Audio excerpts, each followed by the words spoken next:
Olá, minha gente! Estamos começando o programa Hora Boa, porque essa é a hora boa. Não é redundância, não. Essa é a hora boa. E hoje, gente, nós vamos conversar sobre churrasco. Eita, coisa boa, hein? Vamos falar com um especialista em carnes e cortes, minha gente. Fique conosco. Teremos também dicas do Júlio Luckman no nosso programa. E vamos também acompanhar o que está acontecendo nesse universo católico, mundo afora. Por isso, roda a vinheta.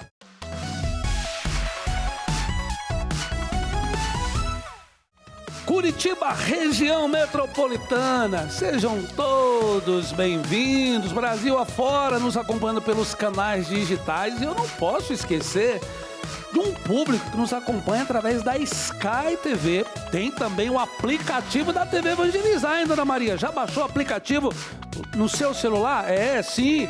Tem aí, ó, celular, pode ter a TV Evangelizar na palma da sua mão, hein? Mas nós vamos falar de churrasco. Eita, o brasileiro é apaixonado por um churrasco, símbolo de confraternização, alegria, seja no quintal ou em grandes festas, o cheiro de carne na brasa reúne famílias e amigos. É mais que uma refeição. O churrasco, meu povo, é uma tradição que aquece o nosso coração. Até rimou! Roda o VT! Todo mundo tem um jeito de fazer churrasco. Tem quem salga antes e quem salga depois. Faz no espeto ou na grelha, com aperitivos ou direto ao ponto. E tem o Nestor. Aí, vizinho, dia bonito pro churrasco, né? Chega aí, Nestor. Aí sim. Gente, é o seguinte, vamos falar sobre churrasco. Tem uma mosca chata por aqui. O povo tá falando que eu não tomei banho, isso que eu tomei 2 banhos no dia de hoje. Essa mosca vai e volta, mas vamos falar de churrasco, que é isso que importa. Nós vamos conversar agora com o André Dias. Ele que é fundador do canal BBQ em Casa, o primeiro programa sobre churrasco no Brasil. Não se assuste, com mais de 200 milhões de visualizações nas redes sociais. Sim, meu povo. Ele compartilha técnicas e receitas de churrasco, especialmente o famoso estilo barbecue americano. Vamos conversar com ele, André Dias, no programa Hora Boa. Olá, André, seja bem-vindo. É um prazer estar aqui fazendo parte do Hora Boa e falar de churrasco, que para mim é uma das melhores horas que tem, né? Ô André, vamos lá, quanto tempo que você é churrasqueiro, né? Que você falou, poxa vida, eu quero essa vida para mim. Há quanto tempo? Olha, cara, tudo começou lá em 94, eu era criança, durante a Copa do Mundo, lá no Rio de Janeiro. Rapaz. A gente decorava a rua, fazia um monte de festa para ver os jogos da Copa. E aí eu me apaixonei desde esse momento. E a história do churrasco a barbecue, como que surgiu? É, rapaz, essa história foi legal. Minha esposa me levou para conhecer aquele restaurante australiano que tem no Brasil. Eu provei a costelinha e eu falei, olha, isso aqui é gostoso, mas dá para fazer melhor. E aí eu comecei a desenvolver sobre o churrasco texano, né? Tá até aqui a bandeira do Texas atrás de mim. E foi uma grande bênção na minha vida poder ter sido pioneiro nesse tipo de churrasco aqui no Brasil. Vamos falar de carne nobre. A picanha é a carne mais nobre, né, para churrasco no Brasil. Em outros países é assim também ou é algo muito nosso, do nosso país, dos brasileiros? Então, a picanha é uma carne nobre, mas não é necessariamente a principal carne de churrasco. Se você olhar a carne basicamente preferida, seria um contrafilé. Né? O contrafilé, ele é feito os steaks, as carnes mais gostosas, mais bonitas, mais vistosas no mundo todo. O filé com mignon, que é o pedaço do próprio contrafilé, né? Então, assim, são sabores e texturas diferentes, mas é para todo gosto, tá? O churrasco é muito universal, ele agrada a todo mundo. E a gente tem também aqui o famoso granito, né? O granito é uma das carnes mais apreciadas aqui pelo povo do Rio Grande do Sul.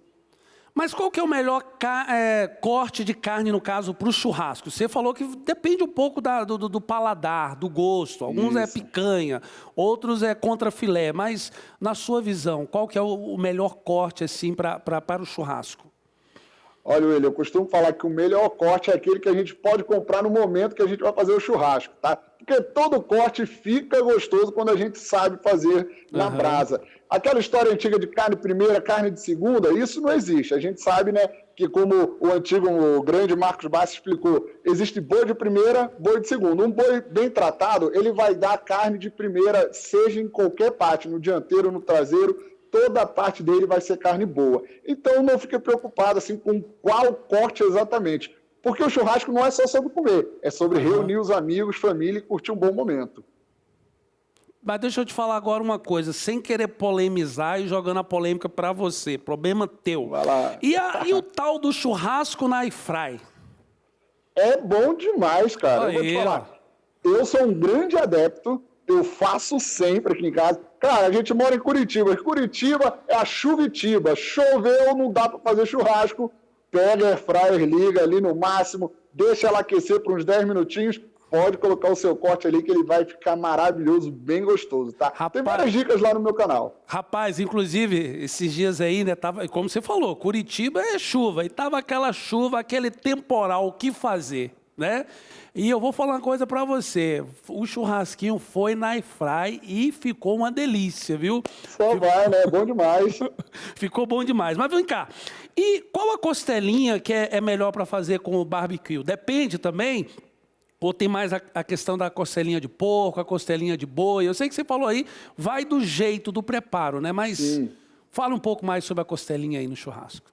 Então, a costelinha, na verdade, é o nome dado à costela suína, tá? Porque ela é pequenininha, tem menos carne. A costela bovina é maior. A tradicional do molho barbecue é a costelinha suína. Essa aí é incomparável, combina demais com o molho barbecue. Não é que não possa colocar o barbecue na bovina, você pode também, mas a outra harmoniza mais, fica mais gostoso, tá? Então, qual é o seu gosto? Eu prefiro, sendo bem sincero com você, a costelinha suína. Eu sou apaixonado nesse corte. E aquela questão do corte da dianteira do boi, a traseira do boi, o que é melhor, não pode, pode? Fala um pouco mais sobre isso.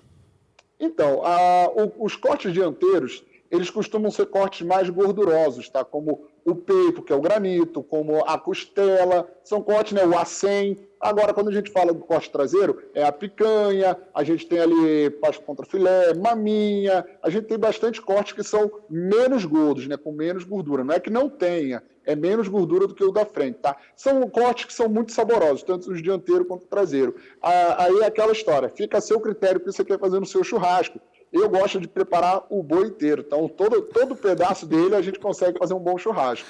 André, vamos falar de tempero. Dê algumas dicas de tempero aí. Assim, independente do churrasco, se ele é simples, se ele é chique, se é um churrasco para 5 pessoas, para 30 pessoas, o que não pode faltar, de repente, em um bom churrasco? Ou dê algumas dicas aí de tempero. Olha, isso é engraçado, porque quando a gente fala em churrasco e tempero, tem gente que fica brava, não quer que seja só sal, só pode ser o sal. Mas eu sempre falo, né, só o sal é muito gostoso, mas a gente pode incrementar um sal de ervas, um chimichurri, um molho de vinagrete e, é claro, uma gama de outros temperos. Uma fraldinha no alho, cara, é sensacional, na manteiga com alho, uma mostarda na carne bovina, antes de passar o sal, deixa ela muito saborosa. Então, assim, vale a pena você experimentar, você conhecer novos sabores e você inovar, né, na hora do seu churrasco. Porque, afinal de contas, se a gente ficar todo dia na mesmice, a gente acaba caindo naquele momento assim que você fala, estou mudando a vontade, quero fazer outra coisa. E a gente não pode deixar de fazer churrasco, né? Então, inove, que é muito importante. Vamos falar agora do churrasco na grelha e no espeto. Existe você acabou de falar, vai do preparo, né? Mas aí, fala um pouco a diferença, como preparar um, preparar o outro. Então, tem muita diferença. O que acontece? O churrasco, tradicionalmente no Brasil, ele sempre foi feito no espeto. Veio do Rio Grande do Sul, tá? Veio de lá essa cultura do churrasco, gaúcho, tudo era feito no espeto. Chegou um momento ali nos anos 2000 que o pessoal de São Paulo, que sempre foi mais adepto da grelha, começou a introduzir muita grelha e o pessoal começou a utilizar bastante a grelha.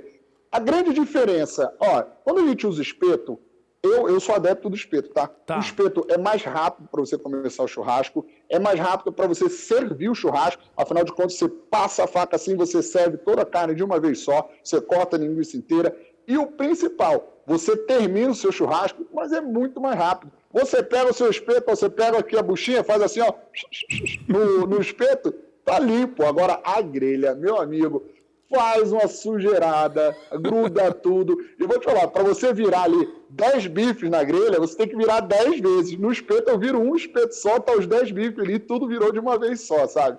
Então, assim, o churrasco tradicional gaúcho é muito mais prático, eu prefiro. Mas eu não dispenso também o uso da grelha em alguns momentos, tá? Em especial quando eu tô fazendo um hambúrguer grelhado. Eu acho que, nossa, é maravilhoso. Confesso para você que tem momentos que só de olhar para aquela grelha dá uma preguiça, rapaz, de limpar aquela grelha. Vamos lá. Uma última pergunta. E por que a tal da carne de vaca não serve para o churrasco? Não é isso. Vamos lá. Não é. Vamos quando lá. a gente fala de carne bovina, a gente está falando da espécie, tá? Não certo. necessariamente do boi.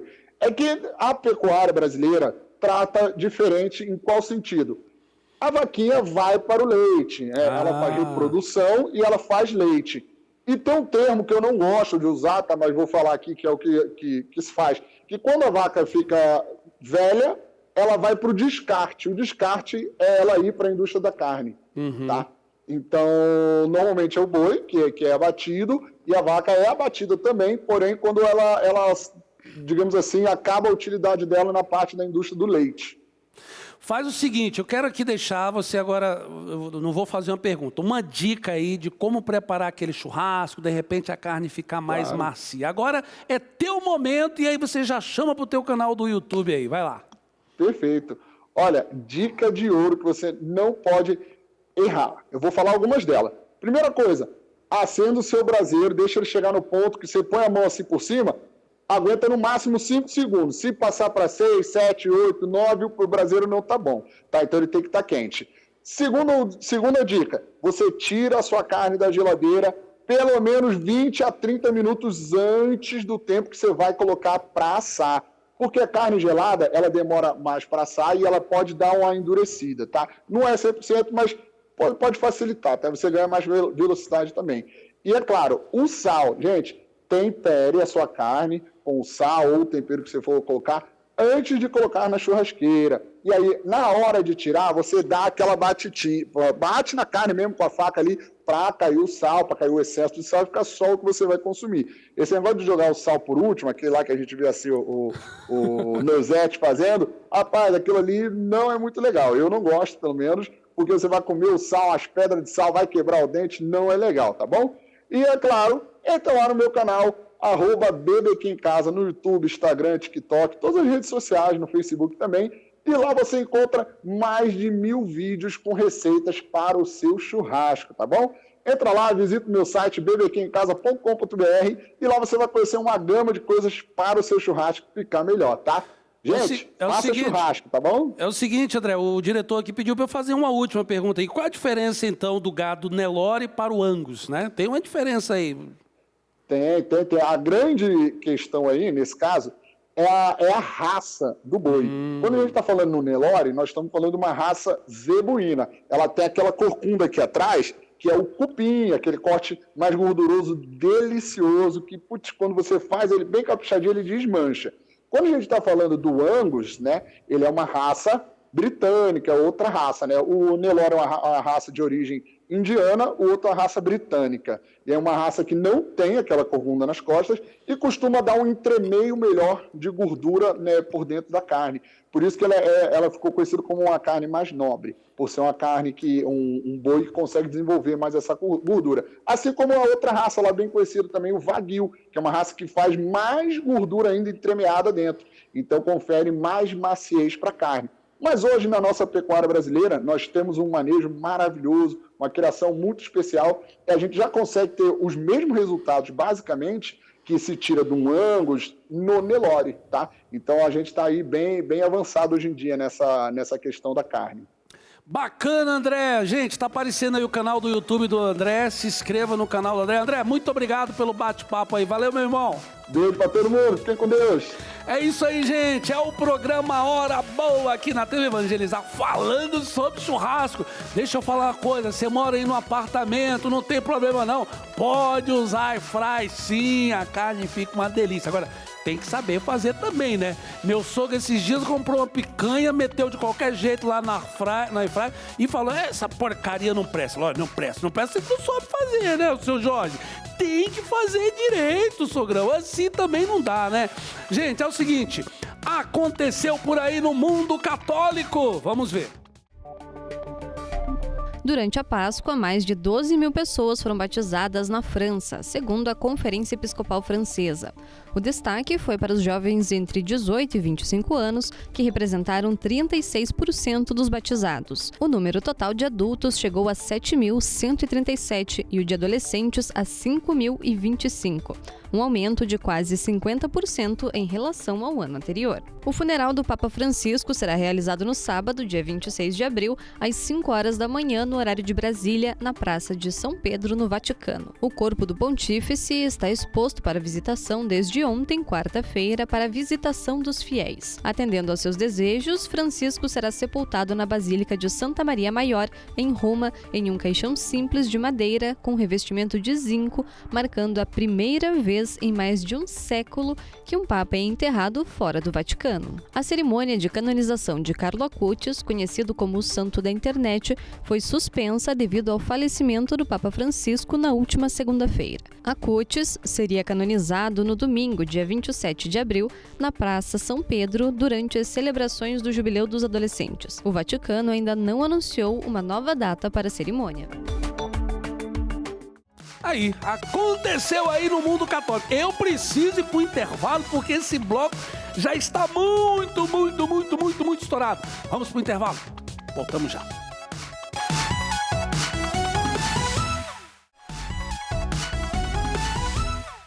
Já estamos de volta no programa Hora Boa. Lembrando que de segunda a sábado, 10 horas da noite, o que nós temos aqui na TV Evangelizar? Experiência de Deus com o Padre Reginaldo Mazzotti. Perdeu às 10 horas da manhã? Ô, Dona Maria, assista 10 horas da noite. Mas agora vamos ao nosso boletim de notícias, nossa equipe de jornalismo, deixando você aí por dentro de tudo que acontece no Brasil e no mundo. Vamos lá. Boa tarde, William. E muito além dos saltos acrobáticos, os golfinhos rotadores de Fernando de Noronha são verdadeiros pilares do ecossistema marinho local. Estudos revelam que eles não apenas encantam turistas, mas também caçam, são caçados, reciclam nutrientes e facilitam a reprodução de outras espécies. Sua presença influencia diretamente a dinâmica ambiental e social do arquipélago, mostrando como a vida marinha está profundamente conectada ao cotidiano humano e a importância da sua preservação. Durante décadas, o autismo foi cercado por teorias equivocadas que culpavam os pais pela condição. E isso só começou a mudar a partir de 1977, quando um estudo com gêmeos idênticos apontou fortes indícios de origem genética. Hoje, sabe-se que o autismo envolve centenas de variantes nos genes, algumas raras e de grande impacto, outras comuns e com efeitos sutis. Cientistas identificaram mutações em mais de 100 genes, muitas delas afetando o desenvolvimento do cérebro ainda no útero. Algumas ocorrem por acaso, que são chamadas de variantes de novo, enquanto outras são herdadas. A combinação dessas mutações com fatores ambientais, como a poluição e complicações no parto, ajuda a moldar esse quadro complexo. Atualmente, avanços como a terapia genética e teste com edição de DNA começam a ser explorados em casos graves. No entanto, a diversidade dentro do espectro autista levanta debates éticos sobre até onde a ciência deve ir. Para muitos, o autismo não é algo a ser corrigido, mas uma forma legítima de existência humana. Eu volto com você, William. Tá bem informado? Agora deixa eu fazer uma pergunta. Ô, Laércio, quando você viaja, meu filho, você leva o seu travesseiro?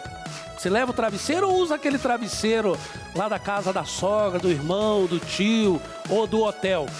O Júlio Luckman, ele tem uma dica pra você, Laércio. Vamos acompanhar. Vai dormir num hotel ou na casa de uma pessoa que você não conhece? Sempre coloque pelo menos 2 fronhas no travesseiro ou coloque uma toalha por cima desse travesseiro. Hoje a gente sabe que uma das principais formas de contaminação da pele, principalmente da pele do rosto, por ácaros e outras, como as bactérias, acontece por causa do contato aqui com o travesseiro. Doutor, mas e a cama também não é importante? Sim, é importante. mas ali a gente tem menos fluidos corporais, né? Aqui no travesseiro, imagina você, a pessoa baba, tem lágrima, tem coisa de ouvido ali, e eu, assim, dependendo do tempo que esse travesseiro tem de vida, quase 1/3 do peso do travesseiro é composto por ácaros ou pelo cocôzinho do ácaro que vive ali nesse travesseiro. Então, sempre que você estiver num lugar que você não conhece, um lugar que você não confia, eu não sei, tá com uma cara meio estranha, pegue 2, geralmente as camas têm 2 travesseiros ou tem essas capas sobressalentes ali, coloque 2 capas. Não tem, o que eu faço? Coloca uma toalha por cima para você deitar em cima da toalha. As toalhas de banheiro geralmente são bem higienizadas, tá? Fica a dica. Alguém de vocês também tem esse tipo de cuidado? Escreve aqui embaixo, por favor. Tá aí, gente, dica do Júlio Luckman, quero agradecer aí. É uma dica, não é nem tanto se o travesseiro é mais baixo, se ele é mais alto, mas é uma dica aí justamente de higiene, de cuidados, né? Muito obrigado, Júlio Luckman, tá aparecendo aí também em suas redes sociais, seu canal, você possa também segui-lo. Mas antes de encerrar o programa, eu quero pedir a sua ajuda. TV Evangelizar, 24 horas de evangelização, o anúncio da Boa Nova de nosso Senhor Jesus Cristo, um canal com a diversidade, com vários tipos de programa, fé, espiritualidade, educação, saúde, e não só isso, e a caridade que faz parte do nosso carisma. São mais de 10 mil crianças, 16 instituições, tem a questão da palavra de Deus, tem a questão da intercessão. Muitos programas levam justamente essa intercessão. Às vezes a pessoa não tem força para rezar, e nós rezamos através dos nossos programas. Por isso, eu quero pedir a você que ainda não é associado, faça parte da família. 0800 410 6060, você pode ligar de forma gratuita. A nossa equipe vai fazer o cadastro. Você vai receber o Jornal do Evangelizador. E aí a contribuição ela é livre, ela é espontânea. Você contribui com o valor que você pode. Nos ajude a continuar evangelizando, nos ajude a continuar levando esse desdobramento da fé, que é a caridade, a tantas pessoas, tá bom? Eu vou ficando por aqui e lembrando que amanhã estarei de volta com o programa Hora Boa, porque de fato nós temos uma hora marcada, uma hora boa aqui na TV Evangelizar.